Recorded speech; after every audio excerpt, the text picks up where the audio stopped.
Hello बच्चों, आज हम एक क्वेश्चन बताने जा रहे हैं। बहुत सारे बच्चे इस क्वेश्चन के बारे में हमसे पूछ रहे थे कि सर एक क्वेश्चन है जो डीसी पांडे का बुक है और law of reflection of light के आधारित पे है, जिसको वेक्टर फॉर्म में law of reflection of light in vector form में जो आप थ्योरी बताए थे उस आधार पे ये क्वेश्चन है और डीसी पांडे के बुक में दिए हुआ है।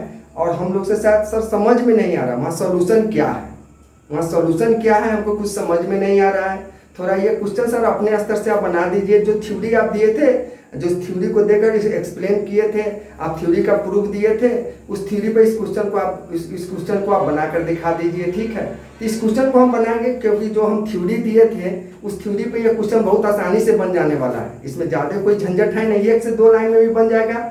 एक फार्मूला पाएंगे तो थोड़ा 2-3 लाइन में बनेगा। हम 2 तरह से क्वेश्चन को सॉल्व करेंगे, कोई दिक्कत नहीं है। जो बताए थे थ्योरी, जो लेवल बताए थे क्वेश्चन का, कुछ उससे बहुत आसान क्वेश्चन है, बहुत भारी क्वेश्चन नहीं है, ठीक है।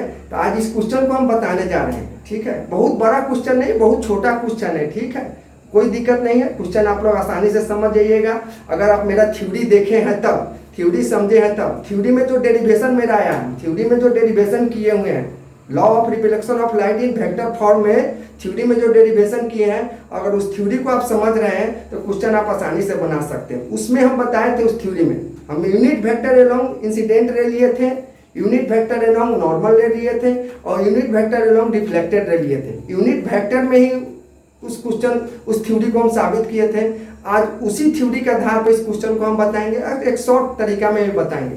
शायद डीसी पांडे के बुक में भी शायद क्लियर नहीं लिखा होगा, सर शायद क्लियर नहीं लिख पाए। ऐसे तो बहुत बड़े किताब है, बहुत बड़े राइटर हैं, ठीक है, लेकिन शायद उस क्वेश्चन को क्लियर नहीं कर पाए हैं, शायद लिख नहीं पाए, या शायद बच्चा को समझ में नहीं आ रहा है, या स्पेशली उसके लिए कोई थ्योरी नहीं दिए हुए, डायरेक्ट क्वेश्चन रखे हुए हैं।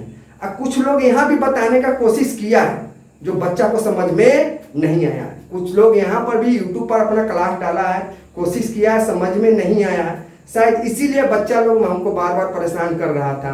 तो आज उस क्वेश्चन को हम डालने जा रहे हैं। बहुत सारे बच्चे का रिक्वेस्ट है कि सर इस क्वेश्चन को डालिए, हम लोग क्वेश्चन को समझना चाह रहे हैं। तो देखिए क्वेश्चन क्या है, पहले हम क्वेश्चन को पढ़ते हैं। क्वेश्चन बहुत आसान है, क्वेश्चन भारी नहीं। जो हम दिए थे ना, जो थ्योरी दिए थे उससे बहुत आसान क्वेश्चन है। जो अप्रोच दिए थे, जो आपको तरीका बताए थे, बहुत सारे क्वेश्चन बताए थे, उससे बहुत हल्का क्वेश्चन है। इसको देख लीजिए, कोई बहुत बड़ा क्वेश्चन नहीं है। आइए यहाँ पर हम बताते हैं। देखिए क्वेश्चन क्या है, a ray of light is incident on a plane mirror, ठीक है, अलोंग ए वेक्टर। ये देखिए इंसिडेंट रे का ये वेक्टर फॉर्म है। The normal on incident point is along, normal का भी वेक्टर दे दिया हुआ I plus J. Find a unit vector along the reflected ray, यही क्वेश्चन है। तो सबसे पहले जो हम थ्योरी दिए थे उस पर हम आपको हल्का फोकस कर दे रहे हैं। आप यूट्यूब पर मेरा क्वेश्चन देख सकते हैं, मेरा थ्योरी देख सकते हैं।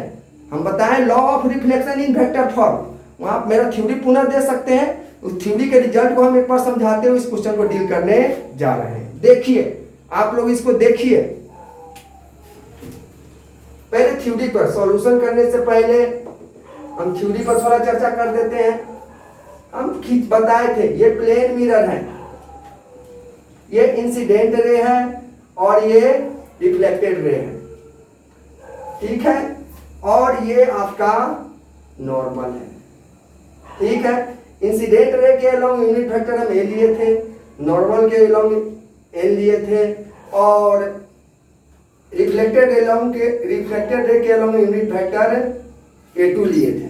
यही हम लिए थे, ठीक है। और एक रिजल्ट लिखे थे रिफ्लेक्टेड रे के यूनिट वेक्टर A2 है, तो रिफ्लेक्टेड रे के लिए unit vector A2 equal to हम लिखे हुए थे formula A1 minus 2A1 unit vector dot n cap unit vector dot n cap. ये हम आपको पहले बता चुके हैं, यही फॉर्मूला बताएंगे आपको। हम इसको प्रूफ भी किए हुए हैं, कैसे इस इक्वेशन को लिखे हम साबित भी वहां पर करके दिखाए हुए हैं। अब क्वेश्चन में क्या कर रहा है, एक चीज देख लीजिए। एक वेक्टर दिए हुआ है, एक वेक्टर क्या दिए हुआ है, देखो इंसिडेंट रे के अलोंग वेक्टर क्या है जी, वेक्टर है, यूनिट वेक्टर नहीं है। वेक्टर क्या है, a इक्वल टू क्या दिया हुआ, i प्लस जे माइनस के। ठीक है, अब पहले हम इसका यूनिट वेक्टर निकालेंगे। कौन सा वेक्टर, मेरा फॉर्मूला यूनिट वेक्टर के रूप में है। किस रूप में है जी, यूनिट वेक्टर जो केवल डायरेक्शन को शो करता है, इसीलिए फॉर्मूला हम यूनिट वेक्टर के रूप में लिए हुए थे, वेक्टर के रूप में नहीं लिए हुए थे। यहाँ पर हमको डायरेक्शन से मतलब था। देखो यूनिट वेक्टर डायरेक्शन के बारे में बतलाता है। तो तुम लोग जानते हो यूनिट वेक्टर बराबर वेक्टर बाई मैग्नीट्यूड होता है। तो vector a1 by magnitude of vector a1। कोई दिक्कत, वेक्टर आपका क्या है जी, i प्लस जे माइनस के, यही है। अब चलो मैग्नीट्यूड निकालेंगे। तो मैग्नीट्यूड ऑफ वेक्टर a, देखिए i का कोफिशिएंट 1 है, 1 का स्क्वायर, इसका भी 1 है, 1 का स्क्वायर प्लस इसका माइनस 1 का स्क्वायर। तो आप देखिएगा i प्लस जे माइनस के, और नीचे क्या आ जाएगा जी, √3। 1 का माइनस 1 का स्क्वायर 1 ही होगा, 1 1 1 यानी 3 आ जाएगा, √3 आ जाएगा। यानी कहने का मतलब आपका यूनिट वेक्टर हो गया 1 by √3 i plus J minus के, यही हो गया। कोई दिक्कत है? अब चलिए एक चीज और आपका दे दिया हुआ है, सिंस दिया हुआ है vector along normal. Vector along normal क्या दिया हुआ है, i plus J. Vector along normal क्या दिया हुआ है जी, i प्लस जे। तो इसका भी यूनिट वेक्टर निकाल लेते हैं। यूनिट वेक्टर n के बराबर वेक्टर बाई क्या लिखते हैं, मैग्नीट्यूड, लिख लिए। चलिए तो ये यहाँ पर क्या हो गया, i प्लस जे। अब मैग्नीट्यूड इसका कोफिशिएंट 1, इसका कोफिशिएंट 1 स्क्वायर प्लस 1 स्क्वायर बराबर क्या आ जाएगा आपका जी, i प्लस जे बाई क्या आ जाएगा, √2। इसी को लिख सकते हैं 1 बाई √2 और i प्लस जे। कोई दिक्कत है? अब हमको निकालना है, देखो हमको निकालना है क्वेश्चन में find a unit vector along the reflected ray. तो unit vector along reflected ray क्या है, a2 है, a2 कैप है। तो a2 कैप का मान यहाँ पर हमको क्या करना है, निकालना। फार्मूला में एक पार्ट है a डॉट एन कैप, ठीक है। a डॉट एन कैप पहले निकाल लेते हैं, बाद में इसका मान हम पुट करेंगे, ठीक है। देख लीजिए डॉट प्रोडक्ट आप लोग पढ़े होइएगा, a डॉट एन कैप कैसे निकाल लेते हैं।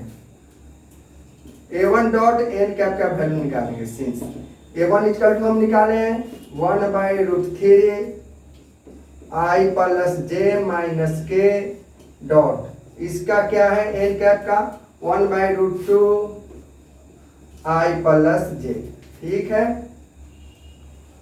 कोई दिक्कत? अब इसको हम क्या करते हैं जी, इसको इधर ले लेते हैं 1 बाई √2 इंटू √3। अब डॉट प्रोडक्ट में सेम यूनिट वेक्टर का मल्टीप्लाई होता है, डिफरेंट का होता नहीं होता। i से i का मल्टीप्लाई 1 हो जाएगा, j से j का 1 हो जाएगा, k का 0 से होगा तो ये क्या हो जाएगा, 0 हो जाएगा, ठीक है। तो आपका रिजल्ट क्या आ गया जी, 2 बाई √2 इंटू √3, ये वैल्यू निकाल लिए, ठीक है। यहाँ पर फॉर्मूला का एक पार्ट था, ठीक है। a1 unit vector dot n unit vector का वैल्यू हम निकाल लिए। अब आते हैं यहीं पर हमको निकालना था, ठीक है, unit vector along reflected ray. अब देख लीजिए हम लिख रहे हैं यूनिट वेक्टर एलोंग, यही आंसर हमको निकालना है। 88 यूनिट वेक्टर का मान निकालना है। Unit vector along reflected ray is, हम लिखे हैं a2 unit vector, a2 equal to क्या लिखे हैं, a1 unit vector minus 2 a1 dot n cap, और यहाँ पर फिर क्या है, n है, ठीक है। अब यहाँ देखिए a1 का वैल्यू क्या है जी, 1 by √3 i plus J minus के, ठीक है।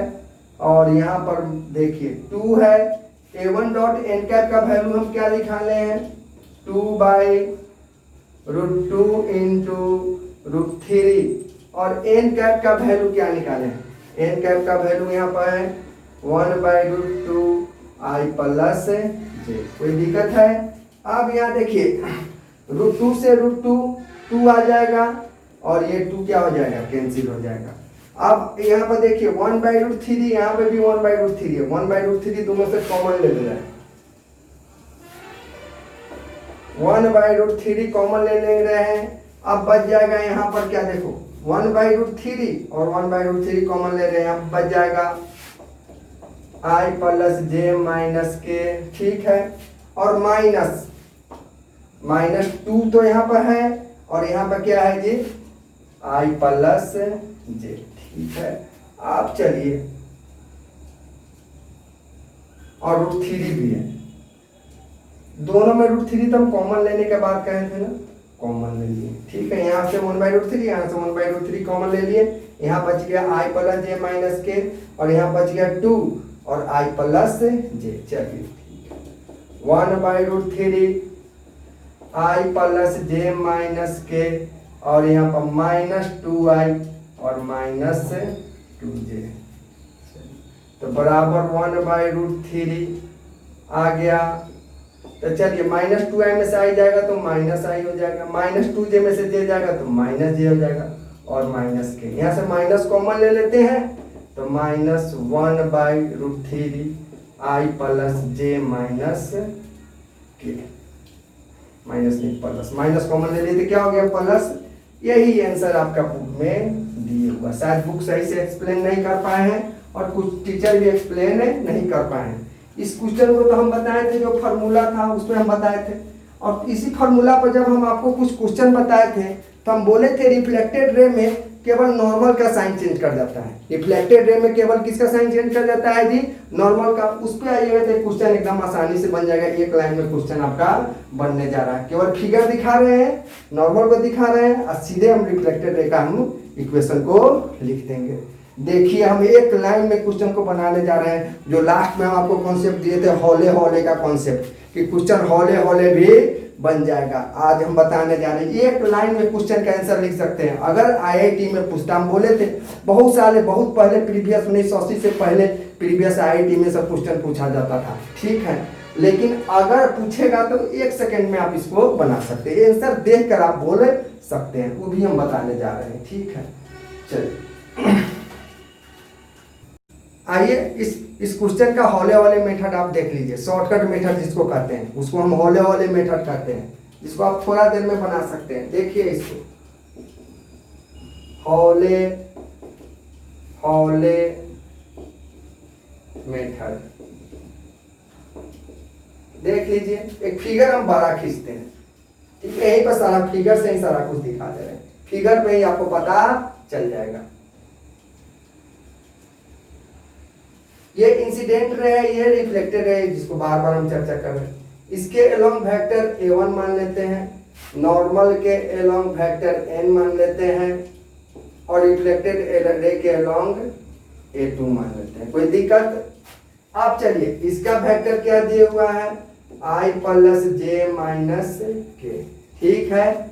और यूनिट वेक्टर क्या दिया हुआ है i, और नॉर्मल के एलोंग वेक्टर क्या है i प्लस जे है, और हमको a2 निकालना है। तो हम चर्चा किए थे, क्वेश्चन बता के हम बताए थे, क्वेश्चन बताकर हम आपको बताए थे, हम आपसे चर्चा किए थे कि रिफ्लेक्टेड रे में केवल नॉर्मल का साइन चेंज करता है, रिफ्लेक्टेड रे वेक्टर में केवल नॉर्मल का साइन चेंज करता है। देखिए नॉर्मल यहाँ पर आई जे है, तो इंसिडेंट रे में देखो तो आई और जे है, केवल इसी साइन को चेंज कर देंगे। यहाँ पर आई प्लस है जे प्लस है, यहाँ पर आई प्लस जे प्लस है, तो इसका साइन अब चेंज कर देंगे तो रिफ्लेक्टेड रे का देखो आ जाएगा। यहाँ देखो यहाँ आई है प्लस आई है, तो इसको क्या कर देंगे माइनस आई, इसका क्या कर देंगे जी माइनस जे, और इसका ये तो ऑलरेडी माइनस के है, देख लो यही ना है जी आई और जे, ठीक है। नॉर्मल का वेक्टर है, ठीक है, रिफ्लेक्टेड रे में केवल नॉर्मल का वेक्टर चेंज करते हैं। यहाँ पर आई जे है, इसको चेंज कर दिए, ये प्लस था दोनों, यहाँ पर क्या हो गया दोनों माइनस, रिफ्लेक्टेड रे का वेक्टर निकल गया जी। अब इसका यूनिट वेक्टर निकालना है तो सिंपल है, इसी को तुम माइनस कॉमन ले लो, तो माइनस कॉमन ले लोगे तो क्या आ जाएगा आई प्लस जे प्लस के आ जाएगा। अब यूनिट वेक्टर निकालना है तो a2 का यूनिट वेक्टर निकाल लोगे। क्या वेक्टर बाई क्या देते हो मैग्नीट्यूड, क्या देते हो मैग्नीट्यूड। चलो वेक्टर जो है उसको लिख देते हैं माइनस आई प्लस जे प्लस के। अब आई का कोफिशिएंट 1 है तो √1² प्लस 1² प्लस सबका 1 1 1 तो 1 स्क्वायर प्लस 1 स्क्वायर 1 प्लस ये 3 आ जाएगा, तो इसी को लिख सकते हैं -1/√3i plus j plus k। सीधे आंसर आ गया। इस क्वेश्चन को एक लाइन में भी हम बना सकते थे, जो आप लोग को बताए हैं उससे एक लाइन में बन जाता है। इसके पहले जो बताए थे फॉर्मूला उस पर हम टोटल बता दिया। अब शायद आप लोग को यह स्पष्ट हो गया हुआ है, हो गया होगा, ठीक है। अगर नहीं स्पष्ट हो रहा हो, कोई लड़का नया इसे देखना चाहते हैं, तो मेरे YouTube चैनल पर साइंस टॉपर एकेडमी के चैनल पर हम डाले हुए हैं law of reflection in vector form, जो फार्मूला लाए थे उस फार्मूला को हम डराइव भी किया, आप उसे देख लीजिए। बहुत इंपॉर्टेंट चीज है, हर जगह इसकी सही से व्याख्या होता नहीं है, ठीक है।